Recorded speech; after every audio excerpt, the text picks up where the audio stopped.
큰일 날 뻔했습니다. 큰일 날 뻔했습니다. 자, 잠시 기도하겠습니다. 은혜로우신 하나님 감사합니다. 오늘 또 주의 은혜를 따라 또 저희들이 이 자리에 나왔습니다. 하나님 참으로 보잘것없는 저희들이고, 하나님 참으로 저희들 보기에 참 볼품없는 자들이고, 참 이런 모습으로 주의 사랑을 받을 수 있을까 참으로 한심스러운 모습이지만, 참으로 주께서 주의 얼굴을 간절히 바라는 자들을 외면치 아니하신다는 그 말씀 하나 붙들고 또 이렇게 간절한 마음으로 또 이렇게 앉아 있습니다.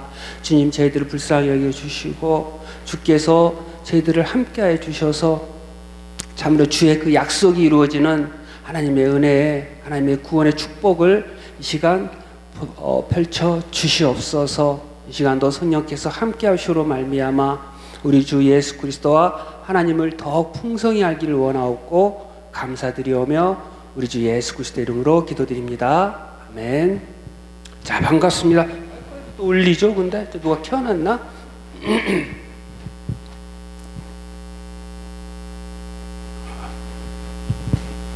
네, 계속 마이크가 조금씩 울리네요. 지난주부터. 자, 또 나아가 보겠습니다. 자, 여러분 아무튼 더우신데 나와주셔서 감사드리고, 지난 한 주간도 고생 참 많이 하셨습니다. 날씨가 너무 더워요. 자, 그래도 우리는 또 하나님 날 가야 되니까, 천국은 이 더위도 없고 추위도 없고 아픔도 없고 고통도 없고 그러한 곳입니다. 우리 그러한 곳을 향하여 또 오늘 또 나아가 보겠습니다. 자, 우리가 항상 하는 것 워밍업 한번 다시 한번 해볼게요. 자, 우리의 구원은 무엇으로 시작합니까? 하나님의 부르심, 소명, 부르심. 자, 이 부르심을 가장 먼저 받은 사람이 누구죠? 우리 인류 역사상 이 가장 먼저 부르심을 받은 사람. 이렇게 쭉쭉 하다가 뭐 질문 하나 훅 들어오면 갑자기 헷갈리기 시작을 하죠. 아담을 제일 먼저. 아담이 하나님께서 창조하신 다음에는 아담과 하나님의 관계가 어땠습니까? 너무 좋았죠. 그냥 아담은 하나님이 지어놓은 이 세계, 창조된 이 물건만 봐도, 하나님 너무 아름다우시다. 하나님 이거 지으셨지. 여기서도 하나님을 만나고 저기서도 하나님을 만나고, 하나님 사랑합니다. 그러면서 하나님을 너무 좋아하고 하나님 맨날 만났단 말이에요. 그러나 어느 순간 죄가 딱 들어오자 어떻게 됩니까? 이제 하나님과의 관계가 툭 끊어지고 아담은 하나님을 어떻게 됩니까? 이제 두려워합니다. 두려워서 하나님이 에덴 동산을 딱 거니실 때 그 낌새를 눈치채고 아담이 어떡합니까? 네, 나무 동산을 숨어버리죠. 죄가 그만큼 무섭단 말이에요. 죄는 하나님을 멀어지게 하는 거예요. 하나님과 관계가 끊어지게 만들어버리는 거예요. 그 죄를 짓자마자 아담은 하나님을 무서워서 숨어버립니다. 숨어버릴 때 하나님께서 예면하지 않으시 어떡합니까? 아담아 부르신다. 죄의 철저히 부르십니다. 그러니까 하나님이 불러주시지 않으면 구원이 없단 말이에요. 두 번째 또 불러주신 경우가 또 어디 있었죠? 우리가 역사에 보면은 누굴 또 부르셨죠? 아브라함은 갈대아 우르에서 뭐 하던 사람입니까? 우상을 자기 아버지 데라가 우상을 팔아서 만들었어요. 그래서 아버지와 함께 우상을 섬기던 자였어요. 그럼 아브라함의 운명은 어떤 운명입니까? 갈대아 우르에서 그냥 우상을 섬기다가 지옥 갈 운명이었어요. 근데 하나님께서 영광 중에 나타나셨다고 그래요. 나중에 좀 있어 보겠지만 하나님께서 나타나셔서 아브라함을 부르셨단 말이에요. 아브라함아. 그리고 또 가까운 근래에 또 뭐가 있었습니까? 신약에는 12제자, 베드로 12제자가 십자가 사건 이후에 전부 다 도망가 버리잖아요. 뿔뿔이 흩어져 버려요. 하나님께서 일일이, 예수님께서 부활하시고 나면 일일이 다 찾으시고, 또 예수님이 오셨다는 소식을 들었고도 예수님을 만나러 가지 못하는 베드로, 3번을 부인한 그 베드로는 아예 창피해서 자기 고향으로 내려가 버리잖아요. 내려가서 나는 어부나 돼야겠다. 그 베드로를 예수님께서 어떻게 하십니까? 찾아오셔서 베드로야. 배 타고 오는 것 보고 베드로야. 이게 베드로가 배 타고 오다가 아이고 누구야? 아니 주님 아니십니까? 하고 그냥 배에서 뛰어내려 달려가잖아요. 자, 그때 예수님이 뭐하고 계셨죠? 뭐하고 계십니까? 고기를 굽고, 고기, 생선을 굽고. 뭐에다가 굽죠? 숯불. 우리 슈아스코 하잖아요. 숯불에다가. 야, 숯은 베드로한테 아주 트라우마죠, 트라우마. 숯만 보면 경기를 이루죠, 베드로는. 왜 그렇죠? 그 숯불에 숯불 위에서 불 쬐고 있다가 계집종이 너 저 사람하고 같이 다닌 사람 아니냐. 그때 베드로가 아니야. 그 숯만 보면 베드로는 알러지를 났어. 알러지가 있어요. 그런데 그 베드로를 위해서 예수님께서 숯불에다 고기를 탁 굽고 계셔요. 부르심이란 말이에요. 주님의 부르심. 주께서 부르셔야만 구원이 있는 거예요. 그렇죠? 그래서 부르심 하니까 내가 자꾸 불러주신다는 게 아니고, 우리가 사례를 딱 들어보면, 예를 한번 들어보면 또 조금 더 선명하게 다가오죠. 아담이 죄를 짓고 하나님께서 불러주심으로 말미암아 아담의 구원이 시작이 된 거예요. 그렇죠? 자, 이 부르심을 받은 자 중에 누구만 하나님 나라 갈 수가 있습니까? 네, 중생한 자, 거듭난 자.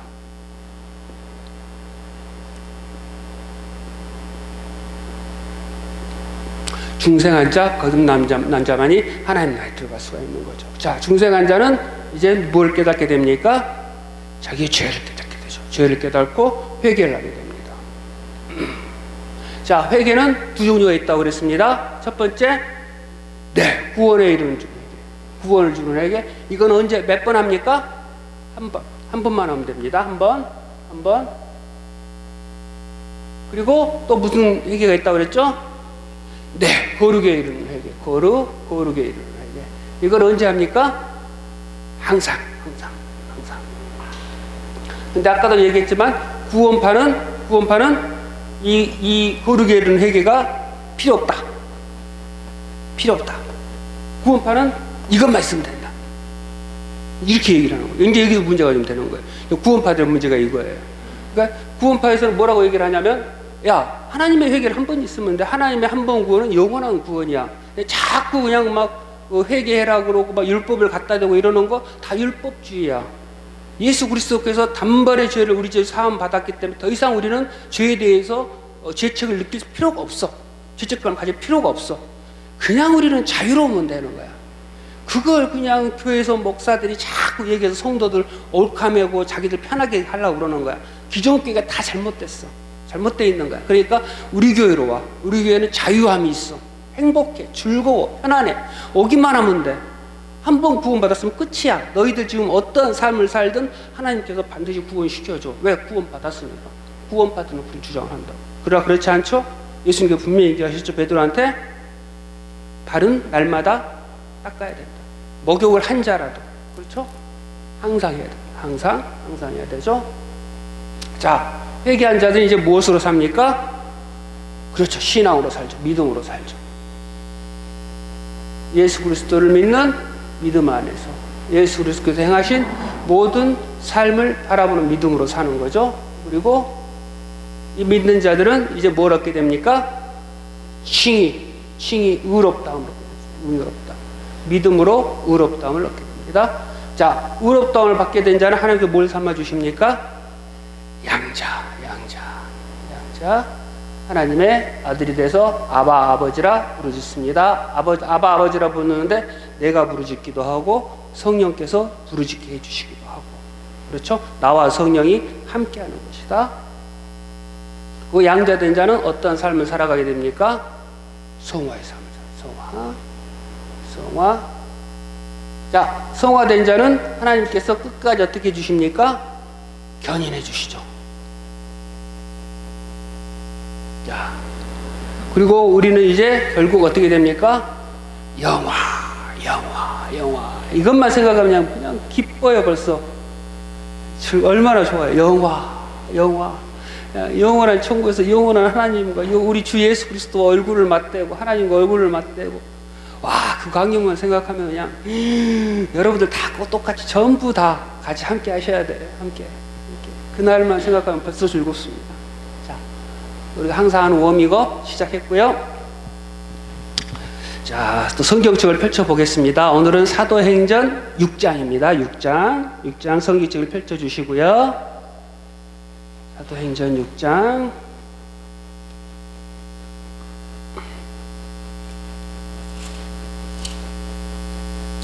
8절부터 15절, 6장 8절에서 15절 성경 펼쳐주시고요. 얼마 안 되니까 같이 한번 읽어볼게요. 제가 한 절 읽고 여러분들이 그 다음 절 읽어주시면 될 것 같아요. 제가 8절 읽으면 여러분들은 9절을 이렇게 읽어주세요. 자, 제가 가지고 있는 성경으로는 197페이지, 신약 197페이지.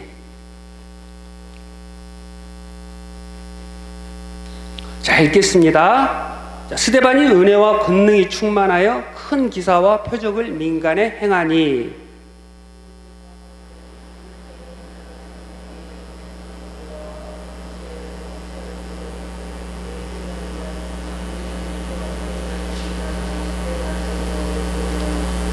스데반이 지혜와 성령으로 말함으로 저희가 능히 당하지 못하여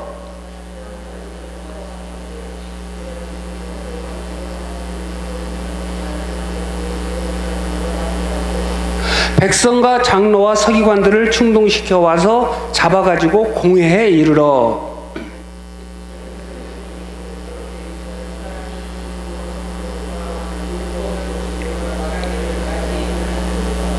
그의 말에 이 나사렛 예수가 이곳을 헐고 또 모세가 우리에게 전하여 준 규례를 고치겠다 함을 우리가 들었노라 하거늘.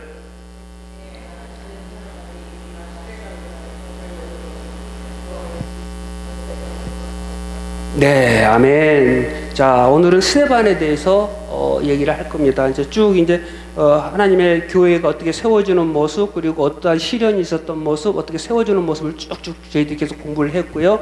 오늘은 스데반이라는 인물이 등장을 합니다. 한 인물의 위대한 삶과 죽음, 이렇게 볼 수도 있는데요. 자, 스데반이라는 뜻은 멸류관이라는 뜻, 멸류관. 참 좋아요. 이름이 좋은 이름이에요. 멸류관이라는 뜻이에요. 스데반은 멸류관이라는 뜻이고, 스데반의 오늘 지금 어떠한 사람인가에 대해서 소개하는 부분들이 잠깐 나와요. 근데 성경의 인물 중에서 이처럼 좋은 말만 나온 사람이 있을까 싶기도 해요. 보통 성경 보면은 인물들을 보면 그렇게 좋은 말도 있지만 안 좋은 부분들이 다 한 건에 같이 나오거든요. 근데 이 스데반은 유독히 좋은 말만 나와요. 보면 삶이 짧았을 수도 있겠지만 오늘 잠깐 보면 8절 보면 은혜와 권능이 충만한 사람이었다. 스데반은 은혜와 권능이 충만하고 또 10절 보면 지혜와 성령으로 말하는 사람. 지혜와 성령으로 말. 그러니까 스데반의 말은 아주 좋은 말밖에 없어요. 좋은 말밖에 없어요. 자, 그런데 제가 이 사도행전을 시작하면서 여러분들과 했던 말 중에 이런 말이 있었죠. 결코 성경은 사람을 어떡한다? 네, 그렇습니다. 높이지 아니한다. 절대 성경은 사람을 높이지 아니한다. 그러니까 우리가 성경을 읽으면서 이 인물을 따라서 우리가 배우고 이 인물을 따라 살아야지. 성경은 그렇지 않다. 성경은 항상 인간의 연약한 부분을 같이 보여주면서 어떻게 한다? 이렇듯 부족한 자인데도 불구하고, 이렇게 연약한 자인데도 불구하고 하나님께서 선택하셔서 부르셔서 하나님께서 은혜를 주심으로 그 은혜를 따라 이러한 일들이 행하여졌다라는 것을 성경은 항상 얘기를 합니다. 결코 성경은 어떠한 한 사람을 높이고 그 사람을 따라가라고 얘기를 하지 않습니다. 그게 개혁교적인 성경의 해석입니다. 오늘의 스데반을 보면 근데 나쁜 게 없어요. 나쁜 게 없고 다 그냥 지혜 있고 성령 충만하고 권능이 있고 좋은 것만 다 있어요. 자, 그럼 이건 우리가 어떻게 봐야 되느냐? 자, 이거는 사실 스데반이 살아가고 있는 힘이 무엇인가 라는 것을 보여주고 있는 부분이다. 모든 인간은 죄인이죠. 모든 인간은 죄인이고 그러므로 반드시 예수 그리스도가 필요하고 그리고 우리의 구원이 필요하고 그걸 성경은 계속 얘기를 해주고 있는데 이 스데반에 대한 부분만은 계속 지혜와 권능이 충만하고 성령이 충만하고 좋은 말만 계속 나오거든요. 그런데 이렇게 표현하고 있는 부분은 이 성경은 무엇을 해주고 싶냐면은 스데반이 살아가고 있는 힘이 무엇인가? 스데반 자신의 힘과 능력으로 살아가는 자인가? 아니면 누구의 힘으로 살아가고 있는 자인가?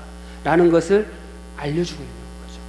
우리가 그렇죠. 우리 누구의 힘으로 살아가고 있습니까? 우리 누굴 의지하고 살아가고 있습니까? 나는 누가 주인입니까? 나는 내가 주인입니까? 나는 내가 의지하고 사는 건 무엇입니까? 가만히 생각을 한번 해보세요. 돈입니까? 어떤 우리 가족입니까? 아니면 재물입니까? 아니면 명예입니까? 권력입니까? 각자가 가지고 살아가는 힘이 있잖아요. 각자의 나에게 주는 능력이 있잖아요. 나는 무슨 힘으로 살아가고 있는지를 곰곰이 생각을 해요. 스데반은 지금 얘기하는 게 하나님께서는 하나님의 힘과 능력으로 살아가고 있다고 성경은 얘기를 해주고 있어요. 그렇잖아요. 내가 의지하고 있는 것들이 있어요. 그러면 이 의지하고 있는 것들이 어떤 그 물질이라든가 명예라든가 권력이라든가 이런 거면은 항상 이것을 더 차지하기 위해서 갈증이 있고 또 고민하고 애타게 싸우고 치열하게 전투를 해 나가야 되죠. 그리고 어떡합니까? 이게 없어져 버리면, 내가 의지하고 있던 것들이 한순간 없어지거나 힘이 약해져 버리면 어떻게 됩니까? 우린 역시 같이 따라서 힘을 잃어버리고 실망하게 되고 좌절하게 되고 절망하게 되고 또 급기야는 어떤 분들은 안 좋은 비관적인 선택까지도 하잖아요. 그래서 우리의 삶이 누굴 의지하고 누가 나의 주인인가 라는 부분들은 곰곰이 생각을 해봐야 될 부분이라는 거죠. 근데 오늘의 주인공 이 스데반은 누구의 힘으로 살아가고 있는 자였냐? 하나님께서 주시는 힘과 능력으로 살아가는 자였다 라고 지금 성경은 얘기를 해주고 있는 거예요. 그래서 성경에서는 계속 은혜와 권능이 하나님의 은혜와 하나님의 능력이 충만한 자라는 소리예요. 왜? 하나님을 전적으로 의지를 하니까. 그렇잖아요. 6절에 보면 지혜와 성령으로 말한다. 지혜는 뭐죠? 지혜는 하나님의 성품이 뭡니까? 하나님은 고린도전서 1장 30절 보면 우리는 하나님께로 나와서 예수에게로 가고 예수는 우리에게 뭐가 된다? 지혜와 의로움과 거룩함과 구속함이 된다고 그러잖아요. 그러면 이 지혜라는 것 자체는 하나님으로부터 나오는 거예요. 하나님이 지혜 자체이신 거예요. 잠언은 뭐라고 얘기합니까? 지혜는 하나님을 경외하는 것이 지혜요. 명철은 하나님을 아는 것이 명철이라고 그래요. 명철은 판단과 분별력이죠. 그러니까 우리가 하나님을 얼만큼 알고 하나님을 어떻게 경외하는 자가 지혜 있고 명철입니다. 그 지혜를 스데반은 가지고 있었다라고 보시면 되고요. 자, 2절을 보면은요. 리베리노 구레네인 알렉산드리아인 길리기아와 아시아에서 온 사람의 회당이라는, 자, 이거 잠깐 볼게요.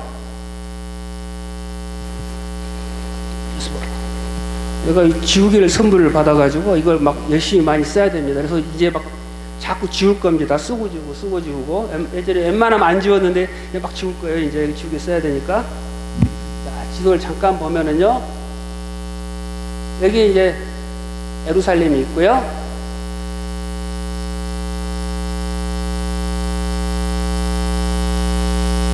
여기가 알렉산드리아, 애국, 이집트, 알렉산드리아. 여기가 구레네, 이집트 북쪽에 구레네. 구레네 하면 생각나는 사람 있습니까? 구레네 하면 생각나는 사람. 시몬. 이 사람이 뭐 했죠? 이 사람이 뭐 이름만 생각나고 한 일은 생각이 안 나요? 예수님을 대신해서 십자가를 지고 올라갔던 구레네 사람 시몬. 이 사람의 부인과 둘째 아들은 나중에 사도 바울의 로마서 후문에 등장하기도 해요. 개종된 사람이고 또 여기 보면 그리고 길리기아. 여기가 길리기아. 여기가 수리아 안디오. 길리기아 하면은 생각나는 사람 누구 있습니까? 길리기아. 하나 더 들어갈게요. 길리기아에 여기 안에 다소라는 곳이 있어요. 다소. 길리기아는 쉽게 말해서 주로 보시면 돼요. 주로 보시고 다소라는 도시가 여기 있어요. 다소. 여기가 다소예요. 길리기아 다소에 고향인 사람이 있었어요. 사도 바울. 바울이 길리기아 다소가 고향입니다. 그리고 또 어디입니까? 아시아에서 온 사람들. 아시아는 어디가 아시아이죠? 아시아는 이제 이쪽으로 가면 이제 동쪽으로 쭉 가면 여기 중국이 있고 인도 있고 중국이 있고 여기 오피스 코리아가 여기가 있고 이렇게 돼 있습니다. 그러나 이쪽 아시아라고 그러면은 이쪽 아시아가 아니고 여기를 아시아라고 해요. 여기를 아시아. 터키, 지금의 터키 근방. 여기가 아시아예요. 그리고 아시아의 가장 중요한 도시가 에베소.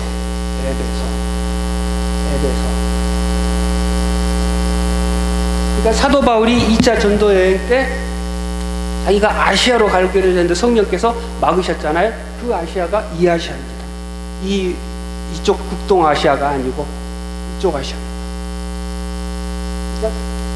그러니까 지금 얘기하는데 알렉산드리아, 구레네, 알렉산드리아, 길리기아, 아시아에서 온 사람들. 이 사람들은 어떤 사람들? 전쟁포로예요. 전쟁포로. 그러니까 BC 63년에 로마가 완전 점령을 하고 예루살렘을 함락을 시키고 많은 사람들을 포로로 끌고 가요. 포로로 끌고 가가지고 각 로마의 도시를 건설하는데 투여를 한다고. 로마로도 끌고 가고 또 이게 각 도시를 자기네들이 점령한 도시를 건설하는 현장에 노예들을 잡은 포로들 노예로 만들어서 다 투입을 시켜서 도시를 지어요. 그리고 어느 정도 지난 시일을 흐른 다음에 이 사람들을 자유민으로 풀어줬어요. 그 사람들의 후예란 소리지. 오늘 지금 나온 사람들이. 그 사람들의 후손들. 그러니까 이 사람들은 이렇게 가가지고 자유민이 돼서 이제 니들 고향으로 돌아가도 좋아 했는데 그럼에도 불구하고 섣불리 돌아갈 수가 없어요. 아시잖아요. 우리가 이제 벌써 한번 이민 나오면 여러 가지 사정으로 힘들어요. 다시 돌아가기가. 그러니까 이 사람들이 풀어줬음에도 불구하고 여러 가지 사정으로 돌아오지를 못하고 그냥 거기서 살게 됐다고. 살게 됐는데 여러 경유를 통해서 여러 가지 계속 또 고향을 사모하는 마음, 특히 유대인들은 자기 그 약속의 땅, 아브라함과 약속의 땅, 여기서 마지막에 묻히기를 소원을 한다고요. 그런 과정에서 다시 돌아온 사람들이 이렇게 있거든요. 이 사람들이 돌아와가지고 바로 이 히브리 공동체, 예루살렘 공동체에 바로 편입이 돼서 그들과 같이 성전에서 예배드리고 이러지를 못했어요. 왜? 문화 환경이 틀려요. 언어가 달라져 버렸고. 그러니까 돌아온 사람 중에, 그러니까 우리 1세대든 그 기억을 좀 그래도 하고 있지만 애들하고 같이 돌아왔단 말이에요. 애들은 저 한국말도 잘 못하잖아요. 가서 보니까 이게 힘들어요. 또 융합해서 산다는 게. 그래서 자기네들끼리 뭘 하냐? 자기네 온 출신에 따라가지고 회당을 짓는 거예요. 야, 너 어디서 왔어? 우리 알렉산드리아에서 왔어. 야, 그래, 우리 쪽에서 회당 좀 같이 살자. 여기는 알렉산드리아 회당. 넌 어디 출신이야? 우리는 구레네에서 왔어. 구레네 회당. 우리는 아시아 쪽에서 왔어. 아시아의 회당. 예루살렘 내에 이런 회당들을 짓고 자기네들끼리 모여 살면서 하나님을 예배한 거예요. 성경 공부하더라도 말이 좀 통해야 될 거 아니에요. 그러니까 그렇게 서로 이렇게 공부하고 이런 회당을 지어서 함께 신앙생활을 했단 말이에요. 자, 그런데 포로로 잡아가잖아요. 포로로 잡아가면은 주로 어떤 사람들을 잡아갑니까? 어떤 사람들을? 좀 데리고 가봐야 쓸모없는 사람들 잡아갑니까? 아니면은 얘는 좀 데리고 가서 써먹을 때가 있는 사람을 잡아갑니까? 써먹을 때 있는 사람을 잡아가요. 비리비리 해가지고 먹인 사람들은 웬만하면 안 데려가요. 아이고, 오지마. 너 잡아가면 돼. 밥값밖에 안 나와. 밥만 축나. 오지마. 그리고 좀 쓸만한 사람들로 데려간단 말이에요. 똑똑한 사람들도 데려가요. 사실은 똑똑한 사람들로. 그러다 보니까 이쪽 후예들도 어떡합니까? 사실은 되게 똑똑해요. 솔직히 이민자들이 좀 더 똑똑한 것 같아요. 이게 한국에 살던 사람들보다 70년대, 80년대 이민 오신 분들은 사실 좀 깨어있는 분들이 이민을 사실은 오셨거든요. 좀 더 진취적으로, 이 땅, 이 대한민국 여기보다 내가 해외로 가서 해외에서 더 펼치자 그러고, 도태돼서 쓸모없는 사람들이 아니고 또 보면 좀 똑똑한 분이 깨어있는 분들이 이민들 많이 오셨어요. 이민자들이 사실은 되게 똑똑해요. 그리고 이민자들의 또 특징이 뭐냐면 되게 보수적이에요. 완고해요. 그러니까 그 떠나왔던 그 시절의 어떤 그런 것들이 그대로 간직돼 있고, 대한민국 하면 또 그런 것들이 계속 간직돼 있지, 그 후에 대한민국 막 발전을 해서 자기네들 이렇게 생각과 사상이 막 변화되고 했는데 전혀 어떤 거기하고 틀려요. 그냥 왔을 때 그 상황, 왔을 때 했던 그런 그 공부했던 그런 것들 그대로 머물러 있기 때문에 되게 보수적이고 완고하고, 실질적으로 대한민국 살고 있는 사람보다 더 보수적이고 완고해요. 그리고 이 사람들이 여기까지 온 데는 뭘 따라서 온 겁니까? 유대교를 따라서 왔잖아요. 하나님의 아브라함의 그 그 약속에 따라 이 땅에 내가 묻히고 싶다. 내 조상들이 약속한 하나님이 주신 땅이다. 어떤 그런 것들. 그래서 어떤 유대교 율법, 그리고 유대의 그 성전, 여기에 대해서는 아주 간절함, 이게 확실한 사람들이에요. 그러니까 기존에 살고 있는, 이 후리에 살고 있는 이 유대인들보다 훨씬 더 똑똑하고 훨씬 더 이게 간절한 사람들이 모여있단 말이에요. 이 사람들이 모여있는데 지금 스데반이 가서 토론을 하는 거예요. 토론을. 지금 말로 하면은 백분 토론 뭐 이런 거, 뭐 텔레비전 막 하잖아요. 뭐 정치 토론 막 하잖아요. 그러면은 막 뭐 당에서 4명 5명 나와가지고 서로 막 말 잘하는 사람, 최고 말 잘하는 사람들이 나와가지고 그냥 참 어쩌다 가끔 보면 참 신기해지고, 말도 안 되는 건데 말이 되게 만들어버린 말을 얼마나 잘하는지. 이 사람들 말 들어보면 다 이 사람 말이 다 맞는 것 같아. 이 사람 말 들어보면 이 사람 말이 다 맞는 것 같아. 얼마나 말을 잘하는지.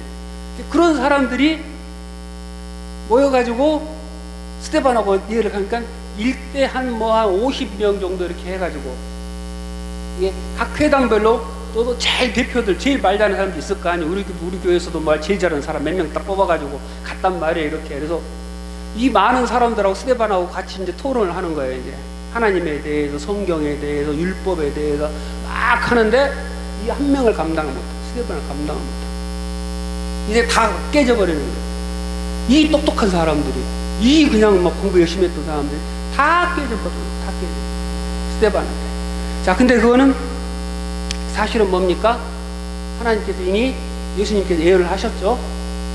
뭐 그렇게 예언하셨다고 그러니까 전혀 처음 들어보고 뭐 표정으로 쳐다보고 계시는데, 마태복음을 보면은요, 예수님께서 예언을 하셨어요. 마태복음 10장 17절에서 19절을 보면 뭐라고 나오냐면, 예수님께서 야, 니들이 나중에 공회에 붙잡혀가도 아무 염려하지 마라. 내가 너희들에게 할 말을 다 일러주겠다 라고 했거든요. 찾아볼게요. 저 거짓말하는 게 아닙니다. 마태복음 10장 17절부터 제가 한번 읽어볼게요. 사람들을 삼가라. 저희가 너희를 공회에 넘겨주겠고 저희 회당에서 채찍질을 하리라. 또 너희가 나를 인하여 총독들과 임금들 앞에 끌려가리니 이는 저희와 이방인들에게 증거가 되게 하려 하심이라. 너희를 넘겨줄 때 어떻게 또는 무엇을 말할까 염려하지 말라. 염려하지 말래. 어떻게 말할까? 그때 무슨 말 할 것을 주시리니. 할 말 다 주신다는 거예요. 그렇죠? 그리고 20절에 뭐라고 하냐면, 말하는 이는 너희가 아니라 너희 속에 말씀하시는 자 곧 너희 아버지의 성령이시니라. 그러니까 내가 이제 내가 올라가고 성령을 보내줄 거야. 성령을 보내주는데, 성령의 하늘 중에 하나가, 야, 니들 이제 나중에 내가 가고 난 다음에 무지만 고통이 있을 거야. 여기저기 사람들이 니를 채찍질하고 잡아가두고 또 막 변론하자고 그러고 막 말하고 윽박지르고, 걱정하지 마, 걱정하지 마. 내가 성령을 보내줄 테니까 성령께 너희들에게 그때 할 말을 일러줄 거야. 다 생각나게 해줄 거야. 걱정하지 마 라고 얘기를 해줬거든요. 그게 지금 이 스데반을 통해서 그대로 드러나고, 막 많은 사람들이 잡아가지고 막 여러 명이서 막 윽박지르는데 스데반은 당당하게 자기 할 말을 다 하고 오히려 그들을 압도해버리죠. 꼼짝 못하게 찍소리 못하게 만들어버리는 거예요. 자, 그 정도 됐으면 이제 이 사람들이, 아, 이게 맞는가 보다. 우리가 뭔가 잘못이 좀 있나? 우리가 지금 생각하고 있는 유대교가 문제가 좀 있나? 자신을 좀 돌아보고 고민을 해봐야 될 거 아니에요. 근데 그들은 말로는 졌지만 그 마음으로 그 말을 절대 승복하지 않습니다. 그게 세상입니다. 세상은 우리가 세상과 얘기를 할 때 아무리 말을 잘하는 사람이 다다다다다 얘기하고 설명하고 그들을 압도한다 할지라도 세상은 절대 승복하지 않습니다. 절대 굽히지 않습니다. 왜? 그들이 생각하고 있는 가치와 우리의 가치가 틀리기 때문에. 우리는 생명을 얘기하고 있는 거고 그분들은 생명과 전혀 상관없는 것을 꿈꾸고 있는 사람들이기 때문에 아무리 해도 되지 않습니다. 자, 그들은 바로 반발을 하고 거짓 증인을 내세우게 되죠. 거짓 증인을 내세우고 이제 13절 보면은요 뭘 합니까? 거짓 증인들을 세우니 가로되 이 사람이 이 거룩한 것과, 거룩한 것은 어디를 말하죠? 성전과 율법을 거슬려 말하기를 마지 아니하는도다. 그러니까 이 사람이 성전과 율법을 해쳤단 말이에요. 그리고 그 앞에 계속 읽어보면 그의 말이 이 나사렛 예수가 이것을 헐고 또 모세가 우리에게 전하여 준 길을 고치겠다 함을 우리가 들었노라 하거늘. 그러니까 예수님께서 어떠셨습니까? 어떤 일이 있었죠? 이 성전을 어떻게 한다? 헐면 어떻게 하겠다? 요한복음 2장에 나오죠. 헐면 내가 며칠 만에? 3일 만에 다시 짓겠다. 그러니까 사람들이 뭐라고 그랬습니까? 아니 이 성전이 우리가 헬라 그때 성도 공부를 다 배웠죠? 몇 년을 그때까지 짓고 있었습니까? 예. 46년 동안 지어도 아직 완공이 안 되었는데 여태까지 헤롯이 성경을 지키기 지 46년이 지금 되었는데도 아직까지 못 짓고 있는 이 성전을 어떻게 3일 만에 짓냐, 정신 나간 인간아 라고 비난을 했단 말이에요. 그렇죠? 그 말을 예수가 했고 성전을 못 얻겠단 말이에요. 근데 그걸 예수님께 뭐라고 했습니까? 성전된 자기 몸을 얘기하는 것이다 라고 얘기를 하셨죠. 근데 이 사람들은 전혀 그런데 이해가 전혀 없었죠. 그러니까 이건 성전을 모독하는 것이다. 그러니까 이 말을 했던 예수하고 지금 이 사람이 똑같은 말을 한다는 거예요. 그러니까 스데반이 분명히 그랬겠죠. 야, 이제는 더 이상 성전이 아니야. 하나님 만나는 곳 너희들이 성전에서 만났지. 이제는 그렇지 않아. 예수 그리스도를 통해서 우리가 이제 만날 거야. 성전된 예수 그리스도를 제시를 했을 거란 말이에요. 설교 중에, 얘기 중에, 대화 중에. 그러니까 이 사람들은 어떻게 합니까? 야, 이것 봐라. 이것도 예수하고 똑같은 말 하잖아. 이거 뭐 안 되겠네? 성전을 모독하네? 이렇게 돼버리는 거죠. 그렇죠? 그러니까 스데반은 예수님의 가르침 그대로, 그리고 이 깨달음 그대로 성령께서 주신 지혜를 따라서 깨달아 아는 거죠. 이 성전이 이제 더 이상 필요가 없고 예수 그리스도가 성전이 되셨고, 그리고 이제 성전에서 만났던 하나님을 이제는 누굴 통해서 만난다? 예수 그리스도를 통해서 만난다. 이것을 전했단 말이에요. 전하니까 성전을 모독했다. 그리고 이들은 예수님께 뭐라고 해서 율법을 내가 없애러 온 것이 아니다. 폐하러 온 것이 아니다. 어떻게 하러 왔다? 완전하게 하러 왔다. 완전하게. 그렇죠? 완전하게 하러 왔다. 그러니까 이 사람도 뭐라고 생각합니까? 뭐라고 이해를 합니까? 이걸 가지고? 야, 그럼 완전하게 한다면 율법이고 문제가 있다는 소리냐? 뭐가 문제가 있고 하자가 있으니까 이것을 고쳐가지고 완전하게 만든다는 거 아니냐? 이런 식으로 오해를 한 거예요. 그래서 율법을 쉽게 말해서 모독했다는 거예요. 유대인들의 가장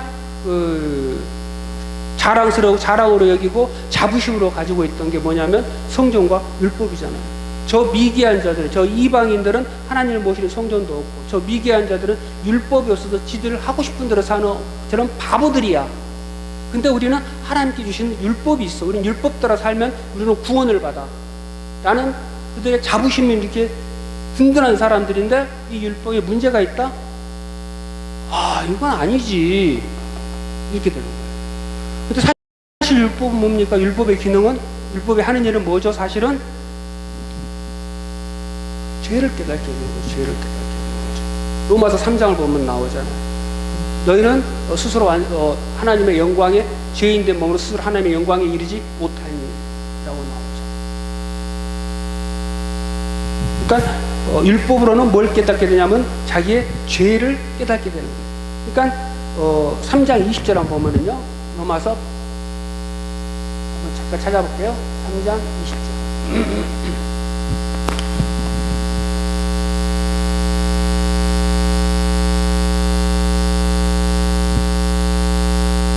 그러므로 율법의 행위로 그의 앞에 의롭다 하심을 얻을 육체가 없나니 율법으로 뭘 깨닫는다? 죄를 깨달는.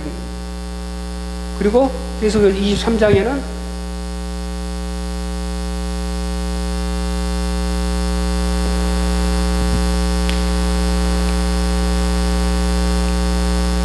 모든 사람이 죄를 범하였음에 하나님의 영광에 이르지 못하더니. 그렇죠? 우리 인간은 율법을 온전히 잘 지킬 수도 없고 하나님의 영광을 이루지 못한다는 거예요. 의롭다 하면 육체가 없다는 거예요. 그래서 어떡한다? 갈라디아서 3장 24절을 보니까 이 율법은 어떠한 역할을 해주고 있다? 우리들에게 이같이 율법이 우리를 그리스도에게 인도하는 몽학선생이 되어 가정교사가 되었단 말이에요. 우리를 하여금 믿음으로 말미암아 의롭다 하심을 얻게 하려 하십니다. 그러니까 이 율법에 하는 역할은 전체적으로 자기의 죄를 깨닫고 정말 이 죄에서 해결해줄 예수 그리스도를 바라보게 만들고 예수 그리스도를 향하게 만들어준다는 거예요. 이게 율법의 역할이에요. 그러니까 간단히 말해서 내가 죄인이라는 것은 알아요. 어느 정도 내가 죄인이라는 거. 내가 그때 얼만큼 죄인인지를 모르는 거예요. 내가 어떤 죄인이고 어떤 죄 가운데 있고 내가 내 행동 중에 어떤 것이 죄인지를 모르는다. 근데 율법을 딱 갖다 비추니까 율법에 나를 딱 대보니까 어떡한다? 내 행동과 이 율법을 딱딱 갖다 대고 보니까 내가 100% 죄인이라는 거예요. 100%. 이 율법이 있기 전에는 나는 그래도 한 70%는 괜찮아. 30% 정도는 내가 약간 못된 부분이 있고 연약한 부분이 있고 내가 좀 잘못한 부분이 있다. 그 정도는 내가 알아. 그 정도로 생각을 했는데 율법을 나한테 딱 갖다 들이대놓고 이걸 가지고 계산을 딱 해보니까 100% 죄. 율법이 그 역할을 해준다는 거예요. 그래서 이 죄에서 해결해줄 누군가를 이제는 바라볼 수밖에 없게 만들어준다는 거예요. 그래서 예수 그리스도로 인도해주는 역할을 해주는 거예요. 그러니까 율법의 역할은 이건데 이 사람들은 그러한 것들을 전혀 깨닫지를 못하고 율법을 완전하게 해? 네가? 그러면 율법이 그러면은 하자가 있다는 거네? 말이 안 되잖아. 하나님께서 주신 건데 모세를 통해서 우리 이걸 가지고 생명같이 살아왔는데 이걸 또 구원을 받는데 그래서 지금 탄압을 시작을 하게 됩니다. 탄압을 시작하게 됩니다. 자, 그랬는데 이 앉은 사람들이 15절 보면 느닷없이 보니까 무슨 말이 나오냐면 공회 중에 앉은 사람들이 다 스데반을 주목하여 보면 그 얼굴이 어떻게 하였더라? 천사의 얼굴과 같다. 천사의 얼굴. 자, 이 스데반은 지금 어떻습니까? 세상이 줄 수 없는 평안을 누리고 있는 얼굴이죠. 그러니까 여러 명이서 자기를 공격해오고 곧 자기가 이제 죽을지도 모르는 급박한 상황이에요. 급박한 상황 가운데서 그 얼굴을 보니까 어떻게 해요? 천사. 근데 누가 지금 이걸 보고 있습니까? 누가 얘기를 하고 있습니까? 누가 볼 때 이게 천사와 같다고 하는 겁니까? 공회 중에 앉은 사람들. 이 사람들은 누구죠? 원수들. 스데반을 죽이고 싶어하는 원수들. 그러니까 원수들의 눈에서 볼 때 스데반이 천사와 같은 얼굴을 하고 있다는 거예요. 원수들이 볼 때. 그러니까 같은 편에서 볼 때가 아니고 원수들이 볼 때. 자, 시간이 이제 없어서 빨리빨리 해야 되겠다. 자, 원수들이 볼 때 이 사람 스데반이 같은 거냐면 우리가 그리스도인들이 세상을 살면서 세상과 부딪히는 일들이 계속 있어요. 그러면은 이 세상 사람들이 우리 그리스도인을 바라볼 때 같이 어떤 한 문제를 가지고 뻐럭뻐럭 같이 싸우고 얼굴 빨개져 가지고 붙는다. 그 사람들은 이거 똑같네 우리랑. 똑같네. 인간이나 우리나 뭐 믿는 자나 믿지 않는 자나 그놈이지 뭐 이런단 말이에요. 그럼에도 불구하고 내가 그리스도의 은혜와 능력으로 가득 차서 어떤 기쁨과 은혜와 평강이 넘치고 어떤 손해보는데 불구하고 그러한 일을 행하고 삶을 살아갈 때 이 사람들은 어떤 마음이 듭니까? 내가 이 사람을 탄압할지라도 자기에게 뭐가 생깁니까? 찔림이 생깁니다. 찔림이. 마음이 불편해지는 거예요. 마음이 불편해지는 거예요. 이 사람. 그 찔림 받았던 대표적인 인물이 나중에 누가 나옵니까? 그 현장에 있었던 사도 바울. 물론 사도 바울이 나중에 예수님을 만나서 회심을 하지만 어떤 이 모습을 통해서 계속 자기가 의문이 있어서 왜 저 사람은 자기 막 죽어가는데 쉽게 말해서 이단인데 자기 입장에서 볼 때 이단인데 저런 편안한 얼굴을 하고 기쁨의 얼굴을 하고 있었을까? 그 찔림이 계속 있고 의문이 계속 있었을 거예요. 그게 결국은 사도 바울이 회심을 하고 자기가 확신을 갖는, 예수님 만나 확신을 갖는 어떤 역할을 감당을 하였을 것이라. 그렇죠? 그리고 여기서 얼굴이 천사와 같았다는 것은 무슨 말이냐면, 아까도 얘기했지만 스데반이 살아가고 있는 힘이 뭐였다? 하나님이었다. 그 안에 뭐가 가득 차 있다? 하나님이었다. 그러니까 얼굴은 마음의 거울이라고 그러잖아요. 그러니까 마음에 있는 것이 그대로 얼굴로 나오는 거거든요. 우리 교회 아이들 보세요. 사랑받고 있는 아이들 얼굴 보면 얼굴이 사랑하고 써있잖아요. 사랑하고 써있잖아요. 얼굴이 너무 밝고 그냥, 야, 너 지금 사랑받고 살고 있구나. 보이잖아요.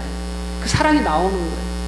거리에 있는 아이들, 어쩌다가 물 하나 주고 싶은데 이 아들이 쓱 보면서, 딱 보면서 안을 쓱 스캔을 해요.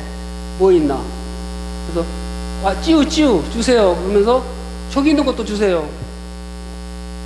금방 봐요, 금방 봐.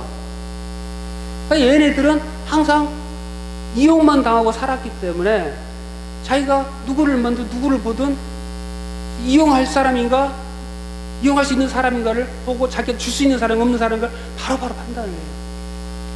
안타깝고 불쌍하죠. 그게 그 얼굴 그대로 나와요. 얼굴을 보면 아주 세상적인 얼굴이.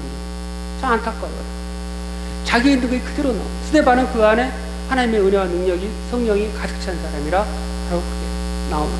이 얼굴에 대한 구절이 또 언제 나오냐면, 스데반의 얘기를 지금 이렇게 하고 있는 거를 밑자락을 쓱 깔고 있는 건데 뒤에 중요한 얘기가 나오거든요. 뒤에 모세의 얘기가 나와요. 모세의 얘기가. 모세가 어떻게 됐습니까? 얼굴이 광채가 났잖아요. 광채가 나서 사람들이 아이고 가려주십시오 그러잖아요. 누구를 만나고 와서 그렇게 됐습니까? 하나님 만나서 광채가 나. 스데반은 뭡니까 지금? 하나님을 만났다. 그래서 얼굴이 천사와 같이 빛나요. 그리고 이 스데반이 지금 이렇게 소개되고 있는 이유 중 하나가 모세와 같이 중요한 역할을 하고 있다. 모세와 같이 하나님께서 인정받는 사람이다. 라는 것을 좀 보여주고 있는 거예요. 그러니까 우리들 얼굴을 보면 이제 천사와 같이. 제가 볼 땐 다 천사와 같이 빛나고 계시는데 그 마음이 그대로 드러나는 거예요. 그만큼 얼마큼 자기가 무엇을 가까이 하고 누구를 의지하고 살아가는가, 누구의 힘을 받고. 그러니까 대부분으로 보면은요, 목사님들은 티가 나요. 목사님들은 어느 모임을 가든 어디 앉아 있으면 목사님이세요? 물어본다고. 사실은 좋은 거예요. 그만큼 하나님 가까이 하고 그 목사님다운 어떤 그 구별함이 있고, 그러니까 다 알아보잖아요. 그 얼굴이 다 자신을 드러내는 마음의 거울로. 우리들도 이제 그 안에 우리 주님이 가득 차서 주님을 드러내시기를 바라겠습니다. 자, 오늘은 여기까지 하겠습니다. 기도하겠습니다. 아버지 감사합니다. 오늘 또 귀한 말씀을 나눴습니다. 하나님 참으로 우리 스데반이 어떠한 사람이었던가를 한번 살펴보았습니다. 하나님 참으로 스데반이 살아가는 힘이 참으로 주께 주시는 은혜와 주님의 권능으로 살아가고 있었다는 사실을 저희들이 배웠습니다. 하나님 저희들 부족하지만 이제 성령이 저희들을 오셨으므로 이제는 저희들도 그러한 삶을 살아낼 수 있는 자들이 되었습니다. 하나님 이제는 그러한 삶을 살아내기를 원합니다. 주님 인도하옵시고 성령으로 충만케 하여 주시옵소서. 이어지는 예배 시간 참으로 주의 성령이 함께 하시로 말미암아 하나님의 말씀을 바로 받고 참으로 저희들이 더욱더 성령 충만해져서 참으로 저희들이 무엇을 하든 간에 우리 주님을 증거하는 그러한 삶들을 살아갈 수 있도록 은혜를 베풀어 주시옵소서. 감사드리옵고 우리 주 예수 그리스도의 이름으로 기도드립니다. 아멘. 자, 주기도로 마치겠습니다. 하늘에 계신 우리 아버지여, 이름이 거룩히 여김을 받으시오며 나라의 마옵시며 뜻이 하늘에서 이룬 것 같이 땅에서도 이루어지이다. 오늘날 우리에게 일용할 양식을 주옵시고 우리가 우리에게 죄 지은 자를 사하여 준 것 같이 우리의 죄를 사하여 주옵시고 우리를 시험에 들게 하지 마옵시며 다만 악에서 구하옵소서. 백의 나라와 권세와 영광이 아버지께 영원히 있사옵나이다. 아멘.